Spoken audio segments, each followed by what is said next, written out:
একাদশ শ্রেণীতে ভর্তি চলবে 2 জুলাই পর্যন্ত।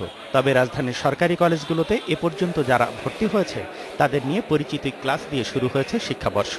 রাজধানী Dhaka college, Azimpur girls college ও বিজ্ঞান কলেজ সহ সরকারি কলেজগুলোতে নীতিমালা মেনে ক্লাস শুরু হয়েছে। তবে ঈদের ছুটি শেষে শুরু হবে নিয়মিত ক্লাস।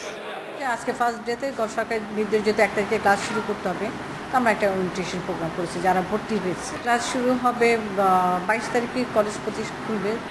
ভর্তি প্রক্রিয়া চলতে থাকায় রাজধানীর বেশিরভাগ বেসরকারি কলেজে ক্লাস শুরু হয়নি। 6 জুলাই দ্বিতীয় দফা মেধা তালিকা প্রকাশের পর ভর্তি শেষ করে ঈদের পর ক্লাস শুরু করবে তারা। আমাদের ভর্তি প্রক্রিয়াই যেখানে কমপ্লিট হয় নাই সেখানে তো আমরা ক্লাস নিতে পারছি না।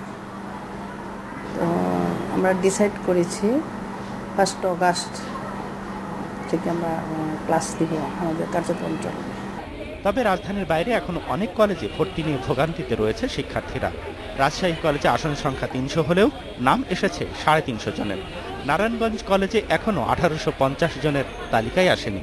ময়মনসিংহ ও ব্রাহ্মণবাড়িয়ার বেশিরভাগ কলেজে বুধবার ক্লাস শুরু হয়নি। 50টা সিট দেওয়ার কথা ইংরেজি ভার্সানের, কিন্তু তারা ইংরেজি ভার্সানকে ওভারলুক করে 350টা বাংলা ভার্সানে সিট দিয়েছে।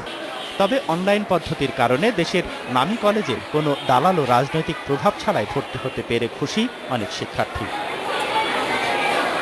সুজন মেহেদী, ইন্ডিপেন্ডেন্ট নিউজ, ঢাকা।